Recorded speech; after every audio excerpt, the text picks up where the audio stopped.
in what you've done with your life thus far, is it giving you what you want? Is it giving you what you want? When you look toward the future, when you look at all that's going on out here, is there some place within yourself you say, hey, I know I need to be out there in that arena. I know I can do more than what I've been doing. I know there's some great music that I have within me that I haven't brought out here yet. Is that something that you begin to look at within yourself? See, I say if you look at your life, and if you're not getting what you want, you owe it to yourself to do something differently. If you're on a job, 85% they say of Americans go to jobs that they're unhappy. If you're doing something 8 hours a day that you don't like, it's not giving you what you want, it's not giving you a strong feeling of satisfaction and fulfillment, you're miserable, you hate to go there, you're depressed just thinking about it, you sing the "Thank God It's Friday" song every week. If that's what it is, you owe it to yourself to start strategically working to change directions. See, but you know what most people will do? Most people will resist change. Most people will fight change as if change would be worse than what they're experiencing. See, they know this. They're familiar with this. Most people will not challenge the unknown. They won't just step out there. See, there's certain things that's got to be in place. They got to see it all together.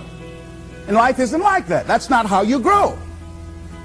So as you look at your life, you're saying, I'm not getting what I want. As you begin to look toward the future, begin to know that whatever it takes for you to create that, you've got that in you.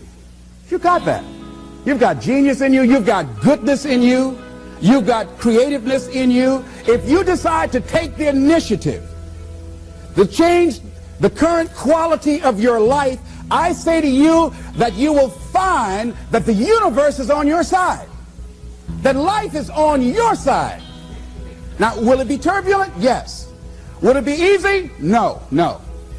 Will you have some opposition? Yes. Will I make a lot of mistakes? Yes. Will I get hurt? Yes. Yes. See, a lot of people won't try anything different in life because they don't want to get hurt. Let me tell you something. It's too much pain to duck. Pain is everywhere. You can hide under here. It will come where you are. It's everywhere. Viktor Frankl calls it unavoidable suffering. You can't duck it. But most people spend their life not wanting to deal with the pain of rejection, the pain of defeat, the pain of being disappointed, the pain of losing, the pain of failure, the pain of being criticized, the pain of not being liked, the pain. That's called life.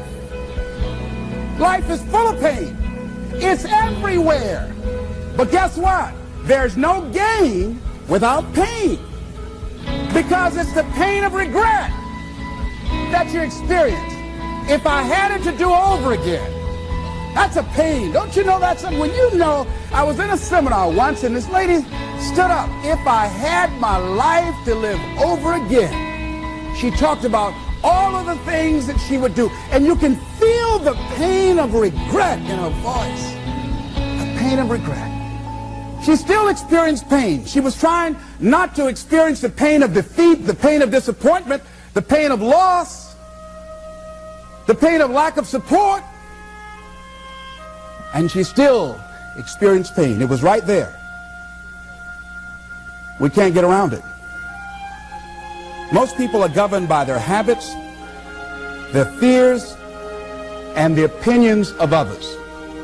A lot of people never try anything differently because they have been convinced by people in their lives that they value that they can't do it.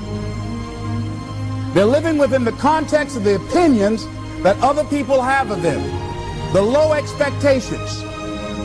Many people doubt themselves because when they thought about doing something at some critical point in their lives, somebody they respected and honored, somebody they believed in, somebody that they loved, someone they trusted said, you can't do that. And they accepted that. As you look at your life, ask yourself the question, what would your life be like? What would your life look like if you decided not to care what people thought of you? What would your life be like if you decided to give up some of your fears? What would your life be like if you decided to become courageous? What would your life be like? If you decided to act on your dream, if you did what you felt in your heart. You know what courageous means? Tom Rusk and Randy Reed said, they said that courage comes from a French word which means of the heart. But how does it feel to you? He says that courage, you know, it takes courage to live. Says most people go through life not allowing themselves to step out because they don't want to let go. They don't want to be blown around. They don't want to be moved. The courage to face life's whirling wind of contradictions. The courage to love yourself. The courage to love. For years, I was afraid to love. The courage to take a chance. The courage to be who you are. He says, courage isn't for somebody else, for medals, applause, or moral debts. Courage is what at that moment feels most right for you. Not just situational ethics, but what feels right in your heart, the word of the heart, what feels right in your heart.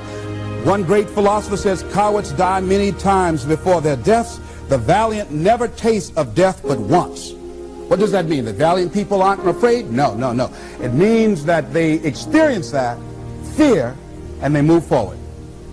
They move forward anyhow. Many people are dead now. Many people are allowing their dreams to die. Many people are allowing their ideas to lie dormant and collect dust.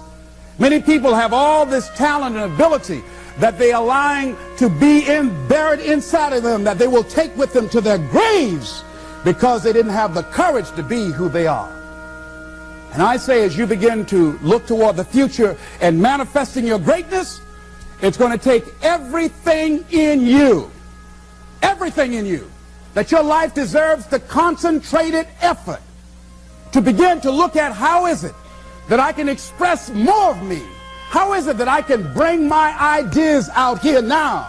How is it? And start living with a sense of urgency, because you're here today, you're gone today. Life is unpredictable. It's uncertain. There are no guarantees. No guarantees out here at all. So holding back, what are you waiting on? Ask yourself, what's the benefit of your waiting? What's the benefit of your not living your dream? What's the benefit of not listening to yourself? Oh, please, listen to yourself. You know the feelings. If you start listening to the feelings in your heart, and I'm doing it now more every day, I find that my feelings, I can trust them.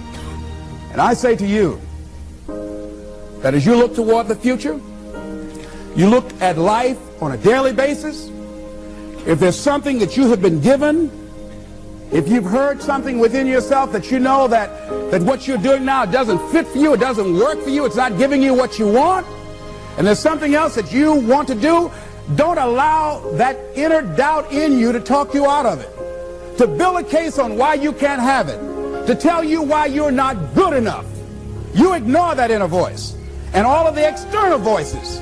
Don't judge the possibilities for what you can do based upon the circumstances, because the circumstances won't determine who you are. Don't determine what you're able to do based upon your resources.